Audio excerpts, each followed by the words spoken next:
Então vamos para a nossa segunda aula do curso. Primeira aula nós falamos do Tratado de Versalhes e de como aquele tratado fez com que os povos criassem aquele sentimento de revanchismo. O segundo motivo, então, que vai fazer com que os países eles adotem o fascismo e o nazismo, tanto a Alemanha quanto a Itália, e outras vão adotar regimes totalitários, também está na crise de 1929, que é o assunto da nossa aula de hoje. Então, sem demoras, vamos nessa. Uma breve introdução. Ela tem o epicentro nos Estados Unidos, que era a maior economia do mundo depois da Primeira Guerra. A gente vai ver por que os Estados Unidos enriquecem muito no pós-Primeira Guerra, mas de imediato vocês têm que entender que ela estava dentro dos países vitoriosos e não teve conflitos dentro do seu território. Isso já é uma vantagem imensa perto das outras nações que eram imperialistas no final da Primeira Guerra Mundial. Estados Unidos não teve prejuízo, só teve que mandar tropas e auxiliar na guerra. E isso é vantajoso demais. Não ter prejuízo de guerra foi um dos pontos principais para fazer os Estados Unidos se tornar uma potência mundial no pós-Primeira Guerra. Mas a gente vai ver que tem outros motivos também que vão acarretar muito mais no enriquecimento do país. Outra coisa, essa crise é marcada pela quebra da Bolsa de Nova York. E essa quebra foi um ponto de virada muito importante para todo o capitalismo no mundo. Outra coisa também é a Grande Depressão, que é, depois da quebra, obviamente, a gente vai ter a Grande Depressão, uma crise econômica muito grande e um alto desemprego e um aumento da pobreza. Certo? Então, vamos ao contexto histórico. Bom, o contexto histórico é que, quando a gente tem o final da Primeira Guerra, a maioria dos países europeus, eles estavam numa situação muito frágil economicamente. Porque pense o seguinte, como eu sempre digo nas minhas aulas, você que tem aula comigo ao vivo, né, e a cores, carne e osso, você sabe que eu falo que guerra custa dinheiro. E a maioria das guerras custa muito dinheiro. Então, a maioria dos países europeus que participaram da guerra, primeiro, tiveram seus territórios destruídos, isso vai gerar um custo muito grande para a reconstrução, tiveram vidas de soldados perdidas e tiveram um prejuízo muito grande com gastos de guerra. A gente tem que pensar que, durante uma guerra, as pessoas têm que comer, elas têm que ter saúde para poder lutar, tratar os seus soldados e tratar a população civil. Então, todo mundo sofre no momento de uma guerra, principalmente uma guerra tão grande, de tamanha magnitude como a Primeira Guerra Mundial. Então, a gente chega, assim, nessa situação com os países da Europa muito enfraquecidos economicamente. E os Estados Unidos, como eu disse, ele está crescendo, porque ele está vendendo produtos para os países europeus. Pensem que, depois da Primeira Guerra, o mundo precisava de basicamente tudo. Tijolo, precisava de mantimentos e todos esses outros tipos de coisas que os Estados Unidos podiam oferecer. Então, os Estados Unidos vendeu bastante, vendeu muito e assim vai ganhar muito dinheiro, certo? Então, enquanto os países europeus se tornam países fracos economicamente, Estados Unidos começa a crescer escalonadamente, crescer de forma muito rápida sobre o seu diante da sua economia. Então, economicamente, os Estados Unidos cresce bastante. Daí, nós temos um problema que vai ser o ápice da crise, que vai gerar essa crise. É que a Europa vai se estabelecer até de forma bem rápida. Os países vão começar a se reconstruir e os que não conseguem se reconstruir, eles não vão conseguir pagar simplesmente os débitos que estão devendo para os Estados Unidos. Então, a primeira coisa, os países começaram a se restabelecer e aí não vão importar tanto as mercadorias dos Estados Unidos. E as outras não vão ter dinheiro simplesmente para comprar mais produtos. Então a importação vai diminuir. Só que os Estados Unidos vai continuar produzindo como se todo mundo precisasse daqueles produtos que eles estavam produzindo. Isso vai gerar várias consequências, como eu descrevi aqui: queda de preços, queda de produção, desemprego, estagnação do comércio e a queda da bolsa.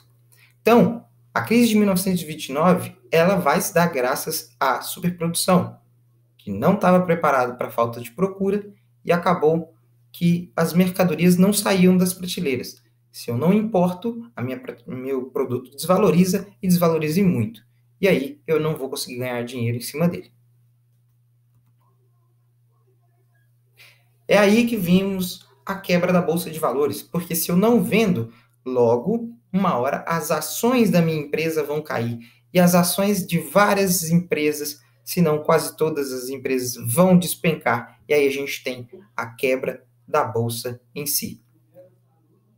O McIlvaine, ele é um historiador, e ele diz o seguinte: a depressão dos anos 30 teve efeitos devastadores para um terço da população norte-americana, que ficou desempregada.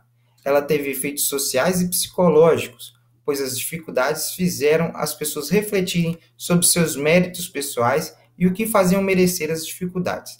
Era uma sociedade muito individualista, mas que acabou se tornando mais solidária na dificuldade. Vejam que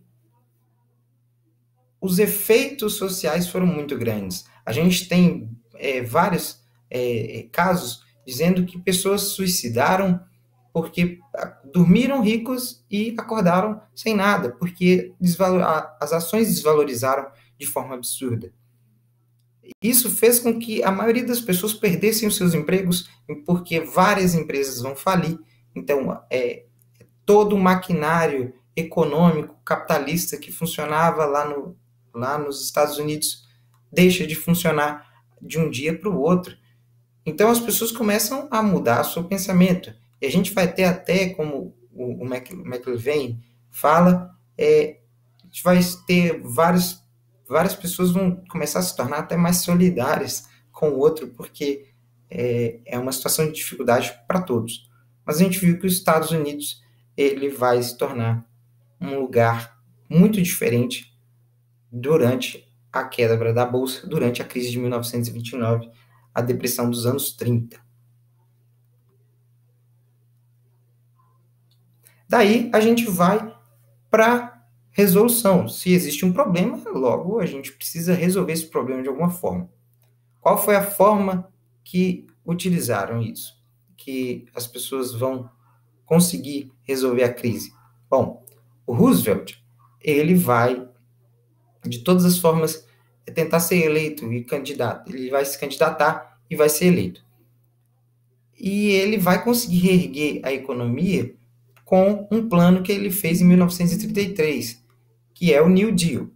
O New Deal faz com que o governo ele passe a controlar os preços e a produção de indústrias e fazendas. Então vejam bem, aqui os Estados Unidos ele recua no liberalismo.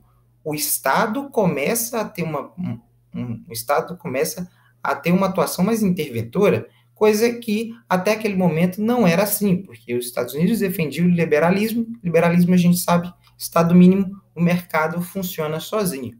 Mas quando o mercado funcionou sozinho, a gente teve essa crise e quase acabou com os Estados Unidos. Então aqui a gente tem o New Deal, que é um novo acordo, New Deal, New novo, Deal acordo, um novo acordo econômico, que vai fazer com que então o Estado passe a ter uma presença um pouco maior na economia. Como eu disse, vai controlar preço, vai controlar a produção de indústria e da fazenda.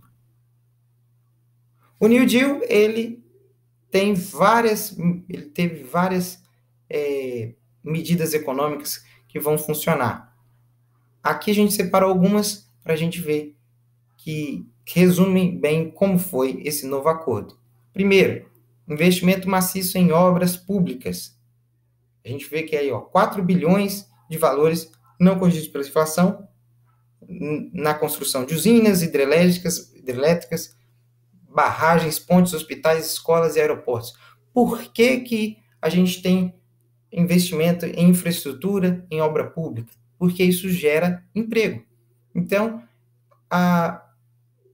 os Estados Unidos começam a investir em várias obras públicas para poder fazer com que aquela quantidade absurda de desempregados possa ter empregos. Então, eles vão trabalhar nessas obras. Trabalhando nessas obras, eles vão ter um salário. Esse salário eles usam para comprar os produtos e aí a economia começar a girar de novo.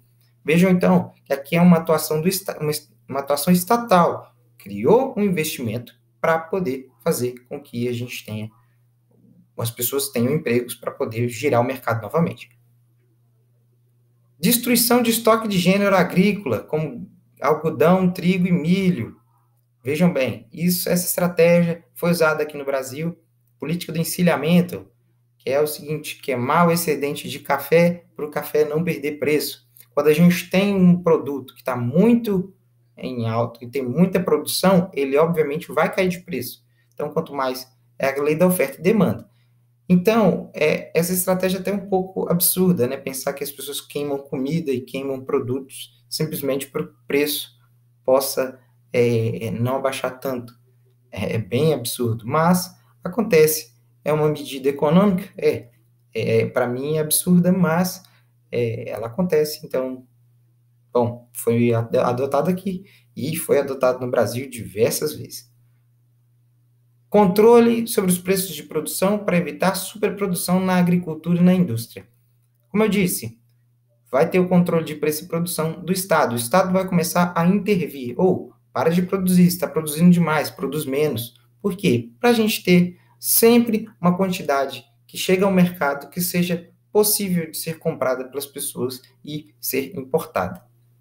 Número 4, diminuição da jornada de trabalho com o objetivo de abrir novos postos. Além disso, fixou o salário mínimo, criou-se o seguro-desemprego e o seguro-aposentadoria. Importantíssimo. Olha só, aqui nessa parte a gente vê que vamos diminuir a carga horária para a gente poder pôr outras pessoas trabalhando em outros turnos. Se o cara trabalha na parte da manhã, a gente pode pôr um cara trabalhando na parte da tarde e um cara trabalhando na parte da noite. Eu dou 3 empregos em vez de 1. Então, isso foi uma das coisas. Outra coisa, fazer políticas públicas do trabalhador. Seguro-desemprego, seguro-aposentadoria. Para quê? Porque se o cara tem um seguro-desemprego, mesmo que ele esteja procurando emprego, ele vai ter um certo dinheiro para poder investir no mercado, para poder comprar os seus produtos. Isso faz com que os produtos saiam da prateleira e a gente tenha o giro de mercado. O que o New Deal quer fazer? Gerar capital. Capital para as pessoas poderem comprar. Então, cada uma dessas medidas tem o objetivo de gerar capital, pôr dinheiro na mão da pessoa, para essa pessoa poder conseguir comprar mais para frente, e aí a gente ter aquele excedente de mercadoria ir embora e o mercado funcionar normalmente. Bom, isso é o que aconteceu nos Estados Unidos. Nós vimos o que a crise de 1929 fez nos Estados Unidos. No entanto, é que essa crise ela vai acontecer no mundo inteiro. Por quê? Porque se os Estados Unidos é a maior potência mundial e se os países são capitalistas, a gente vai ver que todos os países vão chegar a ser afetados. Se o país que produzia quase tudo quebra, os outros países não vão ter com quem comprar, não vão ter onde gastar o dinheiro, e aí a gente vê o capitalismo ruindo como um todo. Certo? Se o capitalismo, então, vai quebrar, países como a Itália, países como a Alemanha vão ser muito afetados pela crise de 1929 e vão parar de confiar no capitalismo. Então, a gente vê o seguinte, vários países perdendo a confiança no sistema capitalista. Em contrapartida, a gente tem a Rússia, que não era um sistema capitalista, que não foi afetado pela crise. Se ela não é afetada pela crise, naquele momento, por nivelar por baixo, ela se torna uma das maiores potências do mundo. Por quê? Se é um sistema socialista, o sistema socialista não é afetado pelo que acontece na crise do socialismo. Então, ela fica poderosa. Então, as pessoas começam a ficar com medo, porque o socialismo começa a se tornar popular. Se o socialismo começa a se tornar popular, vários países vão ter medo do socialismo chegar até o país deles. Então, a gente vê que há uma aliança entre os proprietários, quem tinha dinheiro, com esses partidos totalitários, que vão querer fazer uma via do meio. É aí que nasce o fascismo. O fascismo e